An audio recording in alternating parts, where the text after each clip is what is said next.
ইটালিতে 2025-এ কি পরিমাণ নূল্যস্তা বেরোচ্ছে কোন কোন শহর থেকে কথা বলবো এই ব্যাপারটা নিয়ে। আসসালামু আলাইকুম রহমতুল্লাহ বারকাতু।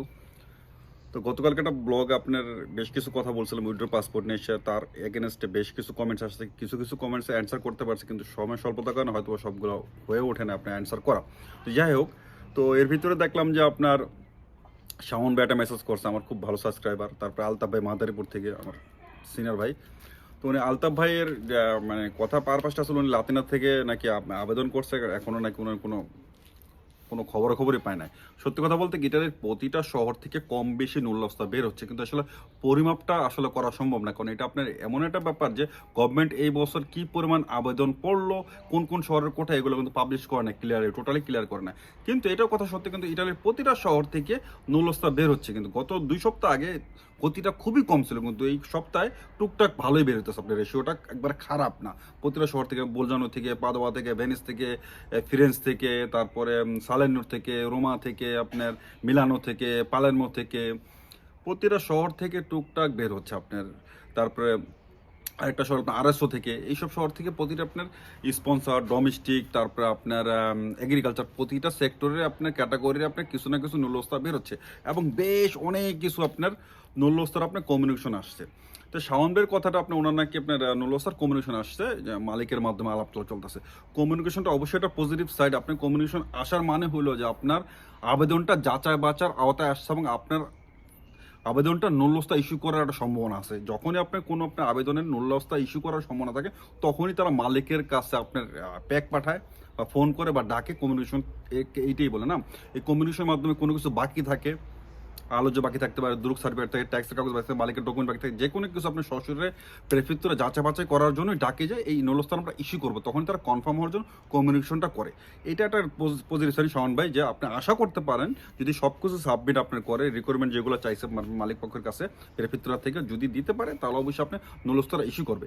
এবার আসি যে আপনার কোন কোন শহর থেকে কি পরিমাণ নূল্যস্তা উঠলো। ভাই, কি পরিমাণ মানুষ কিভাবে কি বলতেছে, যে পরিমাণটা কিভাবে বলতেছে আসলে আমি জানি না। সত্যি কথা, আমি পরিমাণটা উল্লেখ করে বলতে পারবো না, কারণ ভাই আমি এমন কোনো পার্সন না, আমি সিম্পল একজন ব্লগার। আমি যে নিউজগুলো গণমাধ্যম থেকে বা আপনার ইটালিয়ান যে সাইটগুলো আছে, আপনার ওয়েবসাইট থেকে হোক, যেভাবে হোক, আপনার আপনার অথরের যে আপনার নিউজ পেপারগুলো আছে, সেখান থেকে কিন্তু আমরা নিউজগুলো আপনি কালেক্ট করি, বা আমাদের অভিজ্ঞতা থেকে যা আসে আমাদের কাছে, বা আমাদের আশেপাশে যেই ভাই ব্রাদারগুলো আছে বিভিন্ন শহরে কাজ করতেছে এই সেক্টর নিয়ে, তাদের সঙ্গে আমাদের আলাপ আলোচনা সব কিছু ভিত্তি করেই আমরা নিউজগুলো দিয়ে থাকি। কে কয়টা নুস্তা পেলো, কোন শহর থেকে কীরকম আপনার আবেদনের এগেনস্টে আপনার নলস্তগুলো বের হইতেছে।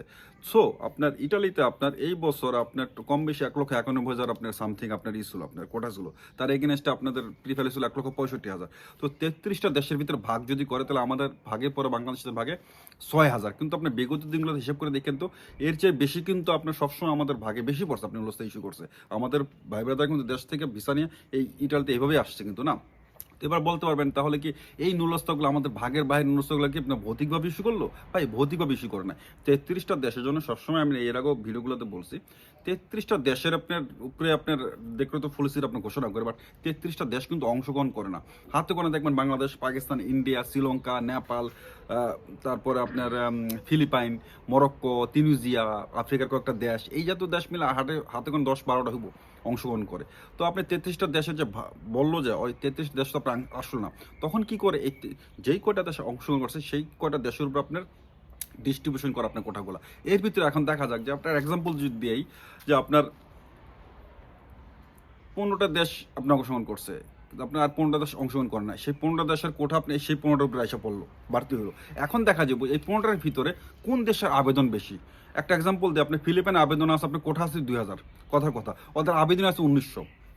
ওরা আবেদন করে না, কিন্তু আবেদন যদি না করে তাহলে তো ওরা বাড়তি দিতে পারবে না, ঠিক না? আবেদন করা থাকলে দিতে পারে, যেরকম ধরুন বাংলাদেশিদের আবেদন থাকে অত্যাধিক। তো সেই ক্ষেত্রে দেখা যায় যে বাড়তি যে কোটাগুলো থাকে, যেই দেশের আবেদন বেশি থাকে, যেই দেশ আবেদন করে থাকে, যাদের নুরস্তা এখনও ইস্যু করে না, সেই দেশের উপরে কোটাগুলো বৃদ্ধি করে দেয়। এটাই আর কিছু না। তাতে আপনার বাংলাদেশিদের উপর আপনার 33টা দেশ ভাগ করলে যে কোটাটা আসে সেটা কিন্তু হবে না, সেটা আপনি 3 গুণ 4 গুণ পার হয়ে যায় আলটিমেটলি। যে 33টা দেশের ভিতরে আপনি 15টা দেশও আপনার অংশগ্রহণ করেন না, তো বাড়তি কোঠাগুলো দেখা যায় যেই দেশের আবেদনগুলো বেশি থাকে তাদের উপরে দেওয়া দেয়। এই জন্যই বিগত দিনগুলো হিসাব করে দেখেন, পরিসংখ্যান করে দেখেন ভালো করে। আমার কথা বিশ্বাস না তাহলে আপনি ক্যালকুলেটরে বসে দেখেন যে বাংলাদেশিরা এত নূল্যস্তা কেন পায়। কারণ বাংলাদেশে আবেদন বেশি করে, যেই দেশগুলো আবেদন করে না সেই দেশগুলোর কোঠাগুলো কি করে ডাইভার্ট করে, সেই যেই দেশগুলো আবেদন করে তাদের উপরে দেওয়া দেয়। এছাড়া আর কিচ্ছু না ভাই। তো এই জন্যই আমি বলতেছি যে এই বছর কেউ যদি আপনাদের বইলা থাকে যে মাত্র 20% আপনার নুলস্থা বেড়েছে, 30% বেড়েছে, ভাইয়া প্রকৃত অর্থে এটাই সত্যি কথা যে এখনও কমিউনিকেশনের আওতায় আছে বহু নুলস্থা। তাহলে এগুলো কোথায় যাবে? যদি আপনি বলে থাকেন যে আপনার ওয়েব পোর্টালের মাধ্যমে 4000 সামথিং পার হয়ে গেছে, প্রায় আপনার 5000 মতন আছে, তাহলে আমাদের কোথা থেকে 1000 বাকি? আর তাহলে কি 1000 আপনার নুলস্থা যাবে? অবশ্যই না। আমাদের কমিউনিকেশনে আছে কয়েক হাজার নুলস্থা এখনো। তার মানে কমিউনিকেশনের আওতায় যে নুলস্থগুলো আছে এগুলো ইস্যু করার সম্ভাবনা আছে। যদি কমিউনিকেশন আপনার সাবমিট করার পরে সব কিছু ঠিক থাকে তাহলে এই নুলস্থগুলো বের হবে, ইস্যু করবে। এই নুলস্থা বাংলাদেশ থেকে আমাদের ভিসা নিয়ে আসবে।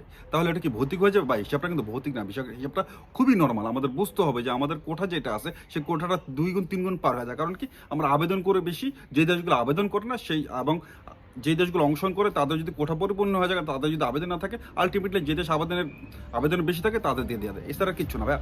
তবে এটা সত্যি কথা যে আগামী সপ্তাহ থেকে কমিউনিকেশন যেহেতু একটা মোটামুটি সময় পার হয়েছে 3 থেকে 4 সপ্তাহ, সেই কমিউনিকেশনগুলো সিস্টেমগুলো আপনার আগায় নিচ্ছে। আপনার কমিউনিকেশন আসার পরে আমরা আশা করি সব কিছু সাবমিট করার পরে আপনার সর্বোচ্চ 60 দিন লাগার কথা, অনেক সময় এটা বেশিও লাগে। তো 60 দিনের ভিতরে অলরেডি 1-1.5 মাস পার হয়ে গেছে, ম্যাক্সিমাম নুলস্থাতে কমিশন আসছে। আগামী 1-1.5 মাসের ভিতরে দেখবেন যে প্রচুর পরিমাণ নুলস্থা বের হবে। এটা আমি নিশ্চিত বলতে পারি যে কমিউনিকেশনের এটা শেষের পথে। যা যাচাই বাছাই করার জন্য বলতেছিল সেই যাচাই বাছাই একটা পর্যায়ে শেষের দিকে চলে আসছে। এখন শুধু আমাদের নুলস্থা পাওয়ার অপেক্ষা। তো আজকে এখানে ভালো থাকবেন এবং আপনাদের সঙ্গে দেখা হবে আগামী শুক্রবার ঠিক সেই সময় আপনার বাংলাদেশের 10টার দিকে লাইভে। আসসালামু আলাইকুম ওয়া রাহমাতুল্লাহি ওয়া বারাকাতুহু।